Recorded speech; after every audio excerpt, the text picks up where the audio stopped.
ಎಲ್ಲರಿಗೂ ನಮಸ್ಕಾರ. ಮೇಡಮ್ ಹೇಳ್ದಂಗೆ ಅಲ್ಲಿ ಕೂತಾಗ ಒಂದಷ್ಟು ಏನೇನೋ ತಲೆಯಲ್ಲಿ ಓಡುತ್ತೆ. ಅದೇನೋ ನನಗೆ ಮೈಕ್ ಹಿಡಿದಾಗ ಏನೋ ಮೈಕೋಫೋಬಿಯಾ ಅಂತ ಏನೋ ಕಾಯಿಲೆ ಇದೆ ಅನ್ಸುತ್ತೆ, ಭಯ ಸ್ಟಾರ್ಟ್ ಆಗುತ್ತೆ. ಯಾವ್ದು ಸರ್ ಹೊಸದು? ಮೈಕೋಫೋಬಿಯಾ ಅಂತ ಭಯ ಸ್ಟಾರ್ಟ್ ಆಗುತ್ತೆ. ಅಂದರೆ ಏನು ಮಾತಾಡಬೇಕು ಅನ್ನೋ ಭಯಕ್ಕಿಂತ ಏನು ಮಾತಾಡ್ಬಿಡ್ತೀನೋ ಅನ್ನೋ ಭಯ ನನಗೆ ಅದು ಕಾಡುತ್ತೆ ಯಾವಾಗಲೂ. ಸರ್ ಯಾರಿದ್ದಾರೆ? ಉಪ್ಪಿ ಸರ್ ಇದ್ದಾರೆ. ಗಿಲ್ಟರ್ ಎಲ್ಲ ಏನಿಲ್ಲ ಸರ್, ಮಾತಾಡಿ ಸರ್, ನಿಮ್ಮದೇ ಸ್ಟೇಜು ಸರ್. ಅಂದರೆ ಇವತ್ತು ಇಲ್ಲಿ ನನ್ನ ಎಲ್ಲ ಇಷ್ಟ ದೇವತೆಗಳು ಒಂದೇ ಕಡೆ ಕೂತಿದ್ದಾರೆ. ನನ್ನ ಅಷ್ಟು ದೇವತೆಗಳು ಇಷ್ಟ ದೇವತೆಗಳು ಅಷ್ಟು ಜನ ಇಲ್ಲೇ ಇದ್ದಾರೆ. ಆ ವಿಶ್ವಾಸದ ಮೇಲೆ ಇಲ್ಲಿ ಎಲ್ಲರೂ ಇರೋದ್ರಿಂದ ನಮ್ಮೆಲ್ಲರಿಗೂ ಒಂದು ಲಿಂಕ್ ಇದೆ, ಅದನ್ನು ಹೇಳ್ಬಿಡ್ತೀನಿ. ಏನಾದ್ರು ತಪ್ಪಿದರೆ ಕ್ಷಮಿಸಿ. ಅಂದರೆ ಈಗ ಈ ಪೊಲೀಸವರು ಯಾರಿಗಾದ್ರೂ ಶೂಟ್ ಮಾಡಿದ್ರೆ ಅವ್ರ ಫೋಟೋಗೆ ಹಾರ ಬೀಳುತ್ತೆ. ಶಿವಣ್ಣ ಅವರು ಸಿನಿಮಾಲಿ ಯಾರಿಗಾದ್ರೂ ಶೂಟ್ ಮಾಡಿದ್ರೆ ಅವ್ರ ಕಟೌಟ್ಗಳಿಗೆ ಹಾರ ಬೀಳುತ್ತೆ. ಹೆಂಗೆ ಅಂತ ಹೇಳ್ತೀನಿ. ನಾವು ಎಲ್ಲರೂ ಒಂದು ಮಾತನ್ನ ಕೇಳ್ಕೊಂಡೇ ಬರ್ತೀವಿ, ಈಗಲೂ ಕೇಳ್ತಿರ್ತೀವಿ. ಮನೇಲಿ ಯಾವುದೋ ಮಗು ಹುಷಾರಿರಲ್ಲ ಅಂದ್ಕೊಳ್ಳಿ, ನಮ್ಗೆ ಗೊತ್ತಿರೋರು ಯಾರೋ ಹೇಳ್ತಾರೆ ಆ ಡಾಕ್ಟ್ರ್ ಹತ್ರ ತೋರಿಸಿ ಅವ್ರು ಒಳ್ಳೆ ಕೈಗುಣ ಸರಿ ಹೋಗುತ್ತೆ ಅಂತ. ಮನೇಲಿ ಏನೋ ಸಮಸ್ಯೆ, ವಾಸ್ತು ಅದು ಇದು ಪ್ರಾಬ್ಲಮ್ ಇರುತ್ತೆ, ಗೊತ್ತಿರೋರು ಹೇಳ್ತಾರೆ ಆ ಸ್ವಾಮೀಜಿನ ಕರೆಸಿ ಅವ್ರದ್ದು ಒಳ್ಳೆ ಕಾಲ್ಗುಣ ಸರಿ ಹೋಗುತ್ತೆ ಅಂತ. ಹಂಗೆ ನಮ್ಮದು ದಿನಗಳು ಸರಿಯಾಗಿ ನಡೀತಿರಲ್ಲ, ಕೆಲಸಗಳು ಆಗ್ತಿರಲ್ಲ, ಆಗ ನಮ್ಮವ್ರು ಯಾರೋ ಹೇಳ್ತಾರೆ ಆ ಗುರುಗಳ ಹತ್ರ ಹೋಗಿ ಅವ್ರ ಬಾಯಿಗುಣ ಚೆನ್ನಾಗಿದೆ, ಎಲ್ಲ ಸರಿ ಹೋಗುತ್ತೆ ಅಂತ. ಹಾಗೆ ಶಿವಣ್ಣ ಅವ್ರ ಜೊತೆ ಉಪ್ಪಿ ಸಾರು ಪ್ರೀತಿ ಅಂತ ಒಂದು ಸಿನಿಮಾ ಮಾಡ್ತಾರೆ. ಆಗ ಶಿವಣ್ಣ ಅವರು ಉಪ್ಪಿ ಸಾರ್ಗೆ ಶೂಟ್ ಮಾಡ್ತಾರೆ. ಆ ಸಿನಿಮಾದಲ್ಲಿ ಉಪ್ಪಿ ಸಾರು ಸ್ಟಾರ್ ಆಗಿರ್ತಾರೆ, ರಿಯಲ್ ಸ್ಟಾರ್ ಆಗಿರ್ತಾರೆ. ಅದಾದ ನಂತರ ಸೂಪರ್ ಸ್ಟಾರ್ ಆಗಿ ಬೆಳೀತಾರೆ. ರಾಕ್ಷಸದಲ್ಲಿ ಶಿವಣ್ಣ ಅವರು ವಿಜಯಣ್ಣಂಗೆ ಶೂಟ್ ಮಾಡ್ತಾರೆ, ಕಟ್ ಮಾಡಿದ್ರೆ ಸ್ಟಾರು. ತಮಸ್ಸುಲಿ ಯಶ್ ಸರ್ಗೆ ಶೂಟ್ ಮಾಡ್ತಾರೆ, ಕಟ್ ಮಾಡಿದ್ರೆ ಸ್ಟಾರು. ಜೋಗಿಲಿ ಆದಿಹಣ್ಣಂಗೆ ಶೂಟ್ ಮಾಡ್ತಾರೆ, ಕಟ್ ಮಾಡಿದ್ರೆ ಸ್ಟಾರು.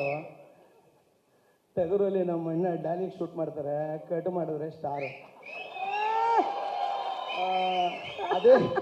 ಅದೇ ಸಿನಿಮಾದಲ್ಲಿ ಒಂದು ಆರ್ಟ್ ಡಿಪಾರ್ಟ್ಮೆಂಟ್ ಹುಡುಗ, ಒಂದು ಸೆಟ್ ಬಾಯ್ ಹುಡುಗನಿಗೆ ತುಂಬ ಸೀರಿಯಸ್ ಆಗಿ ಶೂಟ್ ಮಾಡೋದು, ಸುಮ್ಮನೆ ಹಂಗೆ ಹೊಡಿಲೋ ಬಿಡೋ ಅಂತ ಹೊಡೆದು ಬಿಡ್ತಾರೆ, ಅರ್ಧಂಬರ್ಧ ಸ್ಟಾರು. ಹಿಂಗೆ ಯಾಕೆ ಹೇಳಿ ಎಲ್ಲರೂ ಕಣ್ಣಲ್ಲಿ ಎಷ್ಟು ಜನ, ಗನ್ನಲ್ಲಿ ಎಷ್ಟು ಜನ ನೋಡಿತಾರೋ ಅದು ಹೇಳ್ತಿದ್ರು. ಅಯ್ಯೋ ನೀವೇ ಎಲ್ಲಾನು ಸರ್, ನಾನು ಹೋಗ್ತಾ ಇದ್ದೀನಿ, ಬಟ್ ಆ ಡೈಲಾಗ್ ನಾನು ನೀವು ಅಣ್ಣನ ಕೈಲಿ ಹೇಳಿಸ್ಲೇಬೇಕು, ಓಕೆನಾ? ಈ ಕೈಗುಣ, ಈ ಕಾಲ್ಗುಣ, ಬಾಯಿ ಗುಣಕ್ಕಿಂತ ಈ ಬೆಳೆಸೋ ಗುಣ ಇದೆಯಲ್ಲ, ಸೂಪರ್. ಅದು ಶಿವಣ್ಣ ಅವ್ರಿಗೆ ಆಗಿಂದ ಬಂದಿದೆ. ಹುಡುಕಾಗಿಂದ ತಾಯಿ ಗುಣ, ದೇವ್ರ ಗುಣ ಜೊತೆ ತಂದವರು ಶಿವಣ್ಣ. ಸೀರಿಯಸ್ ಆಗಿ ನೋಡಿ, ಇವತ್ತಿಗೂ ಅಣ್ಣಂಗೆ ಒಂದು ಸ್ವಲ್ಪ ಹೆಲ್ತ್ ಇಶ್ಯೂಸ್ ಇದೆ, ನಮ್ಮೆಲ್ಲರಿಗೂ ಗೊತ್ತು. ಆದರೂ ಇವತ್ತಿಲ್ಲಿ ಬಂದು ಕೂತಿದ್ದಾರೆ. ಯಾಕೆಂದರೆ ನಮ್ಮವರು, ನಮ್ಮ ಪ್ರೀತಿಸೋರು ನಮ್ಮ ಹುಡುಗರಿಗೆ ಒಳ್ಳೇದಾಗಬೇಕು ಅಂತ. ಇದು ದೊಡ್ಡ ಮನೆ ಗುಣ, ದೊಡ್ಡ ಗುಣ. Thank you. ನಾನು ವಿಜಯಣ್ಣ ಟಗರು ಸುಮ್ಮನೆ ಒಂದು ಚಿಗುರು ಹೊಡೆದಿದ್ದು ನಾನು. ವಿಜಯಣ್ಣ ಇರಲಿಲ್ಲ ಅಂದರೆ ಬಹುಶಃ ಸಲ್ಗ ಭೀಮಾ ಮಾಡಿದ್ರೆ ಇಲ್ಲಿವರೆಗೂ ಬರ್ತಿರಲಿಲ್ಲ. ಥ್ಯಾಂಕ್ ಯು ಸೋ ಮಚ್ ವಿಜಯಣ್ಣ. ಉಪ್ಪಿ ಸರ್ ಬಗ್ಗೆ ಲಾಸ್ಟಿಗೆ ಬರ್ತೀನಿ. ಗೆಸ್ಟ್ಗಳನ್ನ ಫಸ್ಟ್. ಹೌದೌದು, ಕರೆಕ್ಟು. ಆಮೇಲೆ ಧನು ನಮ್ಮ ಅಣ್ಣ, ನನ್ನ ಒಡ ಹುಟ್ಟು. ನಾವಿಬ್ಬರು ತುಂಬ ಬಡವ್ರ ಮಕ್ಕಳು. ನಾನು ಧನು ಮಾತಾಡ್ಕೋತಿದ್ವಿ, ಬಡವ್ರನ್ನ ಬೆಳೆಯಕ್ಕೆ ಬಿಡ್ತಾರೇನಯ್ಯ ಅಂತ. ನಮ್ಮ ತಾಯಿಯವ್ರ ಪಾಪ ಬಂಡಿ ಮಕ್ಕಳಮ್ಮ ದೇವಸ್ಥಾನದ ಹತ್ರ ನಿಂಬೆಹಣ್ಣು ಮಾರ್ತಿದ್ರು. ಮಿಕ್ಕಿದ ನಿಂಬೆಹಣ್ಣು ಚಿತ್ರಾನ್ನ ತಿನ್ಕೊಂಡು ಬೆಳೆದವ್ರು ನಾವಿಬ್ಬರು. ಆಗ ಅನ್ಕೋತಿದ್ವಿ ಬೆಳಿತೀವ ಅಂತ. ಆದರೆ ಸ್ಯಾಂಡಲ್ವುಡ್ ನಮ್ಮಿಬ್ಬರನ್ನು ಬೆಳೆಸ್ತಿಲ್ಲ, ಇವತ್ತು ತುಂಬ ಚೆನ್ನಾಗಿ ಬಾಳಿಸ್ತಿದೆ. ನಮ್ಮನ್ನು ಆಡ್ಕೊಂಡವ್ರಿಗೆಲ್ಲ ಏನು ಬೆಳೆದ್ರಯ್ಯ ಅಂತ ಹೇಳಿಸ್ತಿದೆ, ಅಷ್ಟು ಚೆನ್ನಾಗಿ ಜೀವನ ಕೊಟ್ಟಿದೆ. ಥ್ಯಾಂಕ್ಸ್ ಧನು, ನೀವು ಬಂದಿದ್ದಕ್ಕೆ.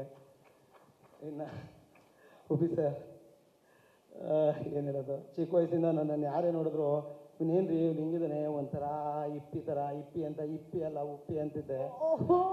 ಇಪ್ಪಿ ಅಲ್ಲ ಉಪ್ಪಿ, ಹಂಗೆ ಬೆಳೆದಿದ್ದು ನಾನು.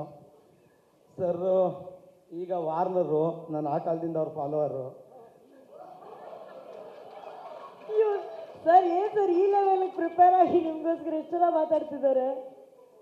ಮೈಕ್ ಅದೇ ಹೂಣ, ಅದು ಏನು ಗೊತ್ತಾ, ಕೆಲವ್ರಿಗೆ ಮೈಕ್ ತಗೊಂಡಾಗ ನೀವು ನೋಡಿರ್ತೀರಿ. ಈಗ ಬೆಳಗ್ಗೆನೂ ಒಂದು ಪ್ರೋಗ್ರಾಮಲ್ಲಿ ಯಾರೋ ಹುಡುಗ, ಅವ್ನಿಗೆ ಏನು ಮಾತಾಡೋದು ಅನ್ನೋ ಭಯ, ನನಗೆ ಏನು ಮಾತಾಡ್ತೀನೋ ಅನ್ನೋದೇ ಭಯ. ಮೈಕು ಒಂದೊಂದ್ಸರಿ ಬಾಕ್ ಥರ. ಏನು ಮೈಕೋಫೋಬಿಯಾ ಇಲ್ಲ ಸರ್, ಮಾತಾಡೋಕ್ಕಿಂತ ಮುಂಚೆ ಇದೊಂದು ವಾರ್ನರ್ ಅವ್ರ ಕಡೆಯಿಂದ ಅಷ್ಟೇ. ಅದು ಇಲ್ಲ, ಹಂಗಿಲ್ಲ. ಅಂದರೆ ಉಪ್ಪಿ ಸರ್ದು ಆ್ಯಕ್ಷನ್ ನೋಡ್ಕೊಂಡು ಬೆಳೆದವನು. ಇವತ್ತು ಅವ್ರು ಆ್ಯಕ್ಷನ್ ಕಟ್ಟಲ್ಲಿ ಕೆಲಸ ಮಾಡ್ತಿದ್ದೀನಿ. ತುಂಬ ದೊಡ್ಡ ಖುಷಿ ಇದೆ. ಥ್ಯಾಂಕ್ ಯು ಅಣ್ಣ, ಕೆಲಸ ಕೊಟ್ಟಿದ್ದೀರಿ. ಥ್ಯಾಂಕ್ ಯು ಅಣ್ಣ. ಮಿಕ್ಕಿದ್ದು ಏನು ನನಗೂ ಅಷ್ಟು ಗೊತ್ತಿಲ್ಲ. ಸುಮ್ಮನೆ ರೀ, ನಾನು ಈಗ ಅದನ್ನೇ ಕೇಳೋಣ. ಯಾಕಂದರೆ ಬೇರೆ ಯಾರೂ ಹೇಳಲ್ಲ, ನೀವು ಏನು ಮಾತಾಡ್ಬೇಕು ಗೊತ್ತಾಗಲ್ಲ ಅಂತ ಹೇಳಿದ್ರೆ ಗೊತ್ತಾಗ್ಬಿಡೆ. ಈ ಇದರಲ್ಲಿ ಫಾರಿನರಲ್ಲಿ ಸಾಧು ಸರ್ ಆದ ತಕ್ಷಣ ಕಚಕ್ಕಂದ ಒಂದು ಅದೇನು ಸರ್ ಅದು? ಮೇಡಮ್ ನೀವು ಬುದ್ಧಿವಂತರು ಫಾಲೋವರ್ಸ್ ಹತ್ರ ಕೇಳ್ತಿದ್ದೀರಿ, ಹಾಗೆಲ್ಲ ಬಿಟ್ಕೊಟ್ಬಿಡ್ತೀವಿ. ಬಿಟ್ಕೊಡಲ್ಲ. ಆಮೇಲೆ ಇನ್ನೊಂದು ಏನು ಗೊತ್ತಾ ದೇವಣ್ಣ, ನನಗೂ ಏನೋ ಗೊತ್ತಿಲ್ಲ, ಗೊತ್ತಿಲ್ಲ. ನಿಜ ಗೊತ್ತಿಲ್ಲ. ಸರ್ಗೆ ಗೊತ್ತಿಲ್ಲ, ಒಂದೊಂದು ಸರಿ ಕೇಳಿ ಸರ್ಗೆ ಗೊತ್ತಿಲ್ಲ ಅಂತ ಹೇಳ್ತಾರೆ ಅಂತ ನನಗೇನು ಗೊತ್ತಿಲ್ಲ. ಸರ್ ನೀವು ನೋಡಿದ್ದೀರಾ ನಮ್ಮ ಸರ್ ಯಾವಾಗಲೂ, ನೀವು ಯಾವಾಗಲೇ ಮಾತಾಡಿ, ಅವ್ರದ್ದು ಮೇನ್ ಒಂದು ಕೀವರ್ಡ್ ಇದೆ, ಹೌದಾ ಗೊತ್ತಿಲ್ಲ, ಹೌದಾ ಗೊತ್ತಿಲ್ಲ, ಅದು ಮಾಡಿದ್ದಲ್ಲ ಆಗಿದ್ದು ಅಂತ. ಆಗಿದ್ದು ಕರೆಕ್ಟ್, ಹಂಗೆ ಗೊತ್ತಿಲ್ಲ ಗೊತ್ತಿಲ್ಲ sir. A true follower sir ಇವರು. ಸುದೀಪ್ ಸರ್ ಫಸ್ಟ್ ಹೋಗಿ ಉಪ್ಪಿ ಸರ್ ಒಂದ್ಸಲಿ ತಪ್ಕೊಂಡ್ಬಂದ್ಬಿಡಿ, ಹೇಳ್ತೀನಿ. ನೀನು ಹೋಗಿ ಸರ್ ಹೇಳ್ತೀನಿ, ಹೋಗಿ ಸರ್ ಜಂಪ್ ಪಡ್ಕೊಂಡು ಹೋಗಿ ತಪ್ಕೊಂಡು ಬಂದ್ಬಿಡಿ ಸರ್.